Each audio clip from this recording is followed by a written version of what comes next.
Mahkamah Konstitusi akan membacakan putusan perselisihan hasil pemilihan umum presiden dan wakil presiden pada 22 April mendatang. Lalu, akankah sengketa ini memenangkan gugatan para pemohon? Mengkoreksi penyimpangan masif itu mahal, tapi membiarkannya jauh lebih mahal. Dan kami yakin bahwa mereka akan mengambil keputusan yang berani, mengambil keputusan berdasarkan hati nurani, dan untuk menyelamatkan praktek konstitusi, praktek demokrasi di Indonesia. Assalamualaikum warahmatullahi wabarakatuh. Waalaikumsalam warahmatullahi wabarakatuh. Alhamdulillahirabbil alamin. Asyhadu an la ilaha illallah wa asyhadu anna Muhammadan abduhu wa rasuluh.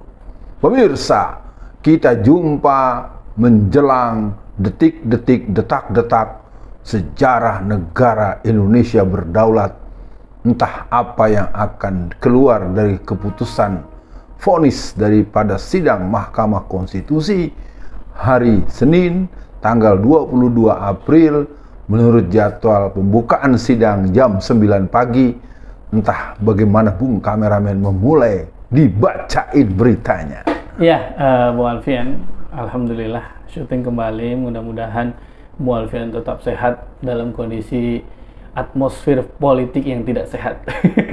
Ya Bu Alfian, ini kan diberitakan oleh CNBC, judulnya adalah MK bacakan putusan sengketa Pilpres 2024 pada Senin 22 April jam 9 pagi.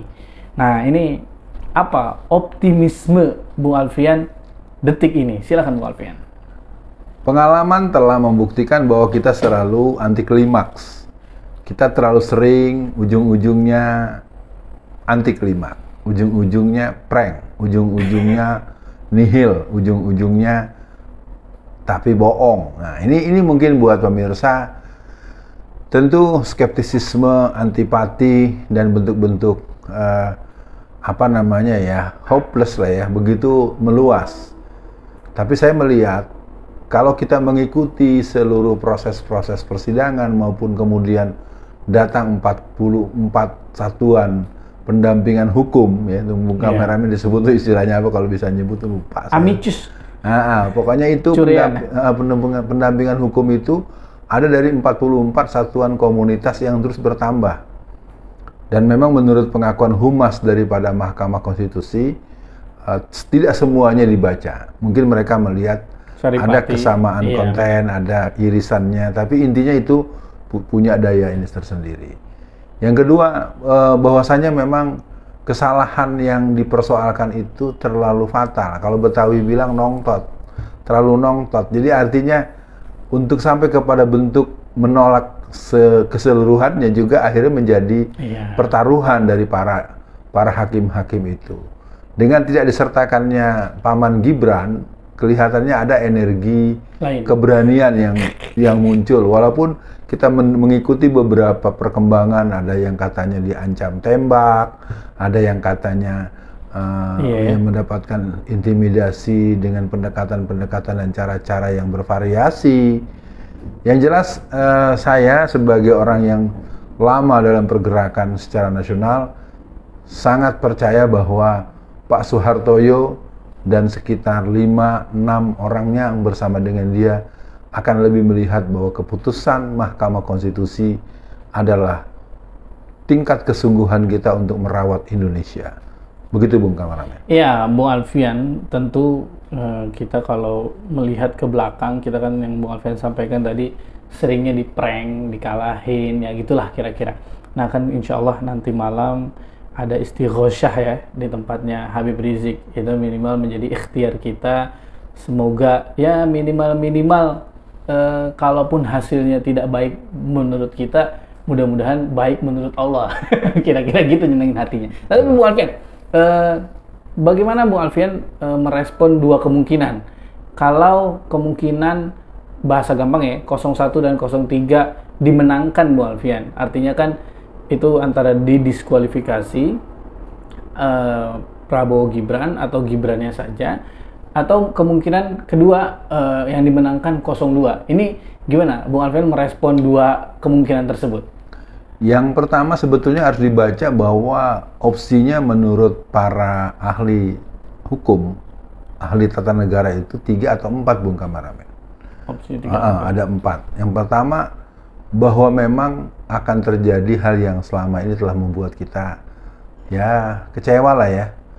Mau diputar-putar bagaimana kalau pihak yang berhubungan dengan keinginan penguasa itu selalu dimenangkan. Jadi artinya 01, 03 dianggap tidak ada, dengan bahasa-bahasa pemanis tetap saja yang dimenangkan adalah itu. Itu opsi pertama. Kemungkinan kedua adalah diskualifikasi Prabowo Gibran, dua-duanya mereka diamputasi sehingga mereka tidak ikut dalam tahapan berikut. Iya. Nah, yang berikutnya, yang ketiga adalah terjadinya diskualifikasi separuh. Karena memang susah dipertahankan secara argumentasi hukum, proses hukum, bahwasanya apa yang dilakukan terhadap Gibran itu terlalu norak, terlalu nongtot, terlalu bejendol, terlalu sangat terbuka sekali bentuk pengingkaran proses hukum maupun hasil hukumnya. Karena dari awal orang yang bernama Profesor Dr. Yusril Iza Mahendra saja sudah menyoal bahwa ini adalah sebuah keputusan yang cacat, yang tidak layak dan tidak dibenarkan dalam mekanisme hukum. Nah, yang keempat mungkin akan ada bentuk-bentuk kompromi, tapi kata kuncinya menurut bacaan saya dalam konteks optimisme dan feelingness saya bahwa ini akan terjadi pemilihan ulang. Amin. Pemilihan ulang itu, nah ini mungkin Bung Kameramen, bisa terjadi pemilihan ulang 1, 2, dan 3 tetap ikut, yang mana bagian kedua ini Pak Prabowo harus mengganti wakilnya. Karena kelihatan ini yang paling ada di titik kompromi yang juga belum tentu kita mau menyatakan paten gitu. Tapi ini kompromi yang paling keras gitu, yang paling ramai gitu yang Nah, yang paling bagus sebenarnya menurut saya adalah diskualifikasi nomor 2. Biar tahu bahwa permainan ini memang secara ini bukan sekedar kecurangan, sudah sampai pada kejahatan dan kriminal politik, kriminal proses politik. Ya, sebenarnya begitu kalau menurut hemat saya.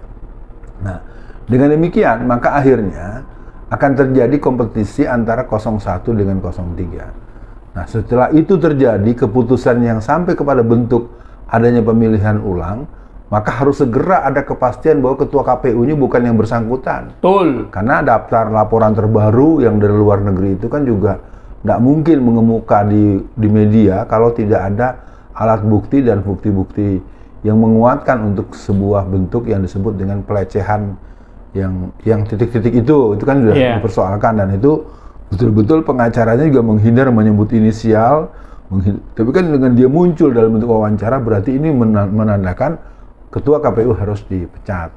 Artinya menurut saya, Bung Kameramen, ini adalah menjadi alasan kuat untuk kita mendorong aksi besok pagi ya, atau aksi di tanggal 22 itu, hari Senin itu, maka pada seluruh masyarakat yang masih punya kesempatan bergeraklah secepatnya, merapatlah menjelang jam 9 pagi, sehingga ketika kehadiran kita sampai pada tingkat connecting yang bagus. Dan saya pikir sebagaimana Ibu Dr. Oki Madasari yang sempat dalam sebuah podcastnya Kang Eep Saifullah Fatah, dia tetap mengatakan bahwa kedatangan jumlah yang signifikan untuk aksi itu akan memberikan alasan kuat buat kepolisian maupun tentara untuk betul-betul menghentikan langkah mereka yang sudah terlanjur dalam perintah cawe-cawe. Itu yang pertama. Yang kedua, kelihatannya mobilisasi dari kelompok-kelompok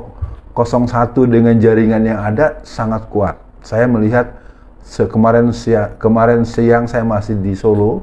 Di Solo itu untuk kota Solo dan sekitar itu ada sekitar 14 sampai 16. Baik, Bu Alfian, karena mungkin kan memang kita, Bung Alfian juga melihat sendirilah bagaimana di lapangan masyarakat juga sudah banyak yang hopeless, Bung Alfian, dengan kondisi negara kita hari ini, Bung Alfian. Nah, kalau misalkan tadi disampaikan Prabowo-nya lolos, ada pemilihan ulang, kemudian ganti wakilnya, kalau saya berpendapat berarti cawe-cawe Jokowi masih berjalan. Nah, berarti kan kalau misalkan 02 benar-benar didiskualifikasi, berarti MK benar-benar tidak diintervensi gitu kira-kira gitu Bu Alfian. Nah Bu Alfian, kalau kita berkaca pada 2019, kita kan sempat dengar lah ya, walaupun kita tidak pernah mendengar rilis resmi dari berita, seperti misalkan Hamdan Zulfa mendapatkan ancaman baik dirinya atau keluarganya. Nah ini kan kita nggak tahu nih Bu Alfian, di 2024 lebih parahkah atau tidak sama sekali ada ancaman? Tapi bagaimana menurut Bu Alfian? Ya sebagai manusia juga, Hakim MK kan manusia juga Bu Alfian. Bagaimana jika akhirnya mereka mendapatkan ancaman bunuh misalkan, ancaman apalah kita tidak tahu, ancaman celaka gitu. Nah untuk biar atau pesan Bu Alfian kepada Hakim MK agar mengabaikan itu semua. Nah untuk closingnya apa yang pertama tadi, apa pesan Bu Alfian untuk para Hakim MK dan apa pesan Bu Alfian kepada seluruh umat Islam yang hadir aksi atau yang di rumah agar mereka tetap mendoakan yang terbaik lah kira-kira gitu. Untuk closing silakan Bu Alfian. Saya ingin mengatakan dalam bahasa hipotetif ya, dalam bahasa analisa dalam pergerakan yang saya tekuni dalam jangka yang lama, saya melihat ancaman kali ini jauh lebih keras. Betul Bung Kameramen, saya berani mengatakan begitu. Tapi ketika kita melihat mantan Kabais, Pak Letnan Jenderal Yayat, mantan Gubernur Jakarta, siapa Bung Kameramen? Bang Yos. Nah, itu kan juga memobilisir, dan dia kan pernah jadi kepala BIN. Iya. Artinya jenderal-jenderal purnawirawan bintang 3, bintang 4 itu secara barisan itu berada di kubu yang ingin membuat pemilu ini diulang. Yep. Karena mereka ada di 01 dan di 03. Lawyer-lawyernya juga cukup argumentatif, sangat susah dibantah kalau saya mendengar penyampaian itu. Jadi intinya, kalau ditanyakan kepada saya bagaimana kondisi yang dialami oleh Pak Soehartoyo dan kawan-kawan yang diduga kuat mereka akan memenuhi tuntutan 01 dan 03, kalau menurut hemat saya Pak Soehartoyo insya Allah punya keberanian untuk mengatakan tidak terhadap yang memaksa dia dengan ancaman bentuk apapun. Amin. Dan kami masyarakat umum, saya sebagai orang yang dibesarkan dalam gerakan Islam, saya meminta kepada Bapak berdelapan, saya tetap beranggapan begitu Bung Kameramen, berdelapan agar mengikuti bisikan hati dan akal sehat hati nurani Anda bahwa negeri ini harus diselamatkan dan Jokowi itu harus segera dituntaskan. Yang kedua, kepada masyarakat secara umum, negeri ini punya kita semua. Dan umat Islam adalah umat yang sangat telah membuktikan peran kesejarahan sejak pra-kemerdekaan, masa awal kemerdekaan sampai aksi 212 tahun 2016. Dan kelihatannya komando yang dimulai sejak tanggal 5, tanggal 19, dan insya Allah tanggal 22 besok, saya menangkap auranya bahwa akan ada gelombang dukungan yang akan menembus angka yang signifikan. Amin. Dan itu Bung Kameramen akan membuat tentara dan polisi akan menghentikan langkah yang selama ini mengikuti Mr. Cawe-Cawe. Nah, yang terakhir, buat seluruh masyarakat, apapun hasilnya kita tetap akan mengembalikan kepada Allah Subhanahu wa Ta'ala dengan catatan kalau terjadi diskualifikasi berarti kita harus siap bekerja untuk bentuk-bentuk kompetisi politik yang mana kita akan memenangkan jago yang sudah kita pahami sejak lama untuk memenangkan Indonesia. Begitu menurut pendapat Kang Em. Kita menangkan Indonesia. Akhirnya kepada seluruh masyarakat Indonesia, atas berkat rahmat Allah, negara ini harus merdeka. Kita tidak akan pernah memberikan setapak pun negeri ini kepada bintang David dan bintang merah.